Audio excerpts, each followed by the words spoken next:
The bottom right-hand side, the blue Protoss player, can he do it? One more series to go. This is Haas. Looking focused as ever there, and as he should be, because this man up here in the top left is not going to give him any room to breathe in this series. In the red, he is Impact. Opening up with a 12 pool. And Haas goes Pylon Scout, so pretty good for Haas going across the map, get over there and realize what this is. And instantly that should tell him, hey, just make sure, you know, respond to the 12 pool, right? You can do it a couple ways, second gateway, walling off, delay the Nexus.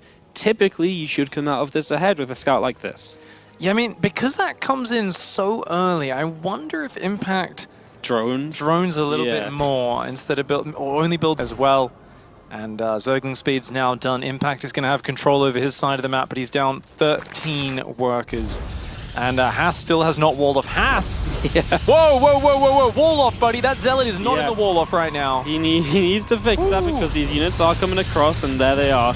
That could have got a little bit dicey, as we do see this pretty fast Immortal, and he's going to go a Twilight behind us. So we'll see how aggressive Haas ends up being. Right now, about to lose that Cybernetics core, so something he may have to rebuild here, depending on what else he wants to keep on warping in, of course.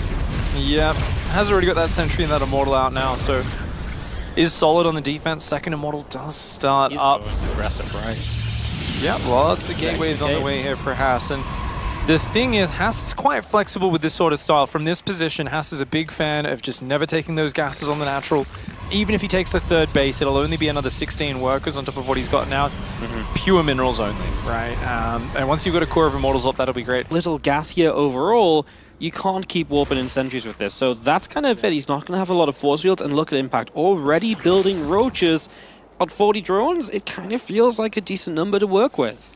Yeah, it is. The problem is there's no lair on the way, so no roach speed. It's just going to be a pack of roaches and then Zerglings, and they're going to be made into Ravagers, and I think Impact wants to attack here. If he ends up committing aggressively, it would be a terrible idea.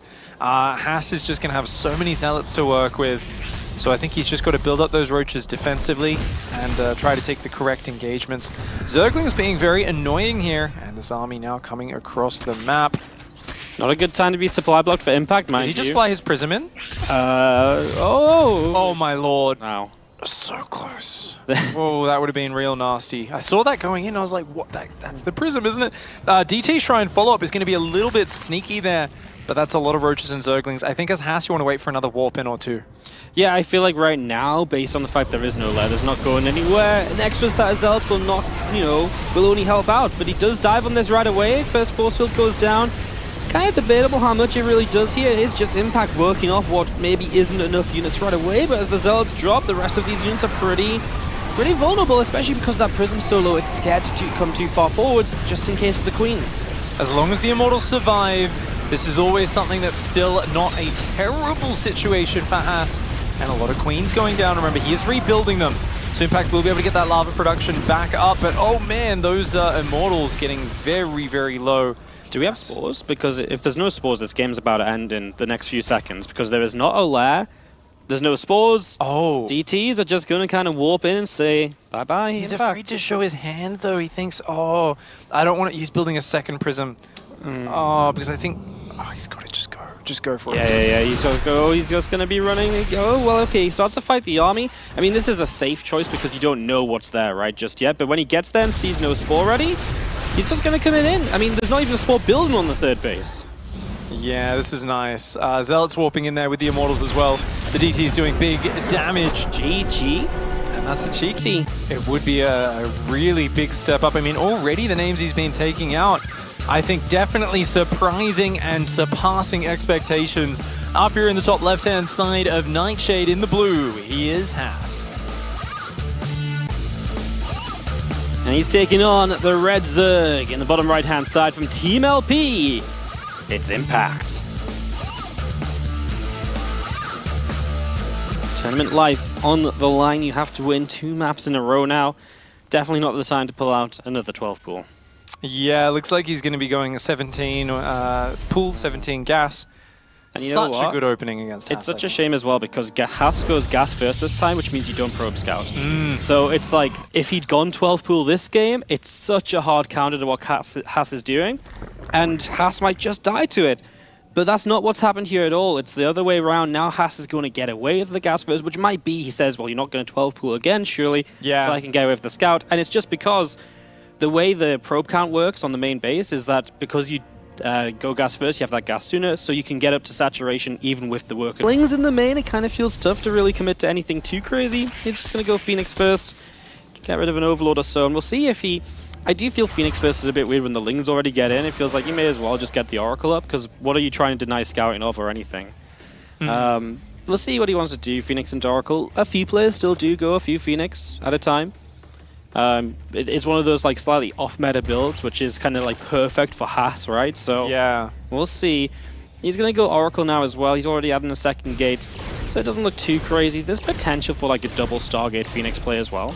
After one Oracle, just for safety, taking the third base, so a few options. Triple Stargate, or just wants to get some sick upgrades and swap into ground in a big way. Did Haas see the Spire? Because if he saw the Spire, he might just decide not to go like super crazy heavy on Phoenix, right? Because there's kind of that point where Corruptors can kind of just stand out. I mean, he's going to definitely see it for sure now as he comes back in. Yeah. I just wonder if that's what triggered him to go double Forge and start saying, oh, you know, I was adding on a third Stargate, but actually I'm going to go ground units now. I think you're absolutely right on that. It does seem like a reaction there. Something where he sees that and says, hey, let's switch it up completely. Don't use that second and third Stargate. Might have even cancelled the third Stargate, not 100% sure. The Oracle and the Zealots here will defend that third base for now. 50 probes versus 56 drones, but Haas has a fleet of Phoenix up in the skies doing a fantastic job. Yeah, he really does, and there's no way to stop them until that Spire's up and running, so they're just going to keep dealing damage. They're coming back home to deal with a little bit of harassment. There's a few roaches still on the map that have yet to show themselves. Or fantastic here. Haas finding some good damage with some adepts early on, following it up with just some decisive Phoenix harass, going for the throat, getting the queens. And yeah, he's really just put Impact in a terrible situation. 65 workers taking even more damage down here at the third. And that's the tough part. You're constantly having to rebuild drones when you want to so much start getting ready for the big Zealot Archon attack. And it's so tough. You know, Haas has taken a fourth base. You know, a Zerg unit hasn't even looked in that direction for the last couple of minutes.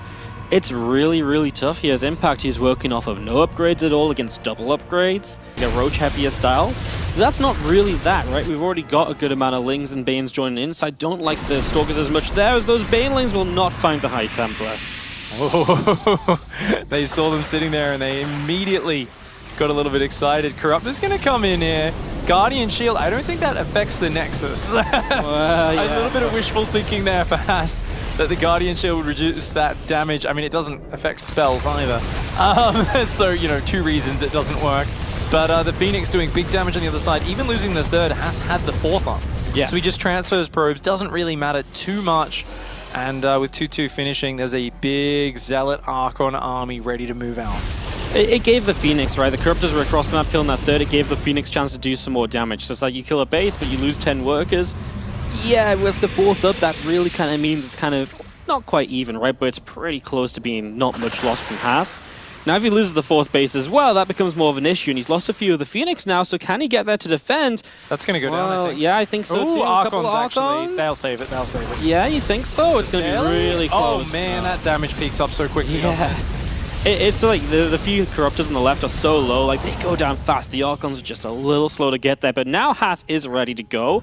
And it's like you said, he's kind of ready to go from a couple different sides.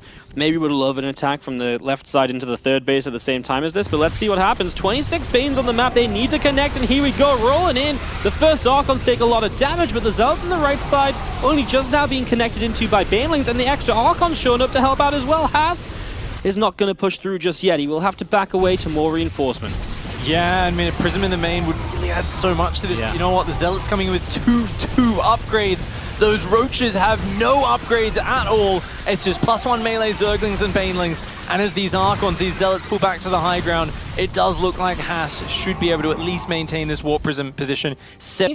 And then not much else. He's not built a drone in minutes, so he is looking to end this game and maybe hope that Haas attacks into him so then he can launch that powerful counterattack. Yeah, the Zealots going into the third base of Impact right now. Impact pouncing on top of these Archons, realizing they are a little bit exposed, but Haas doing some good stutter set. The Zealots get on top of that third. Quick evacuate on the drones by Impact. And Haas here, these units being shepherded around the edge of the map. The Zealots turn their focus onto that hatchery. They can knock Impact back to 3 bases. That is very nice damage. 2-2 Zealots, they deal good damage, they don't die. Keeping these Archons alive just means that now they can actually take part with some Zealots to help. And while those Zealots take big connections, I'm not sure if it matters. He's wrapping around those Roaches and Ravagers, and they're going to have to keep on running. No Ling Bane support anymore, so the Archons will rip them to shreds, and Haas holds off with Storm about to finish. 3-3 Storm Immortal production.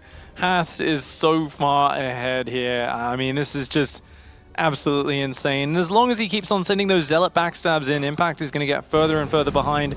I love the addition of Immortals, realizing he's facing a lot of Ravagers, a lot of Banelings. Those Immortal barriers are going to be super, super helpful. Yeah, it's just everything you want right now, right? And these Phoenix even get a scout of where the army is, so Haas isn't going to be caught off guard. He's taken a 5th base already. And Impact, his drone count just keeps going down. He's not rebuilding any of his losses. So again, this is all in, but now he's all in into Storm. So the first few Storms coming down. A couple Banes get the high tempo, but the Storms are already there, and that is it. Haas is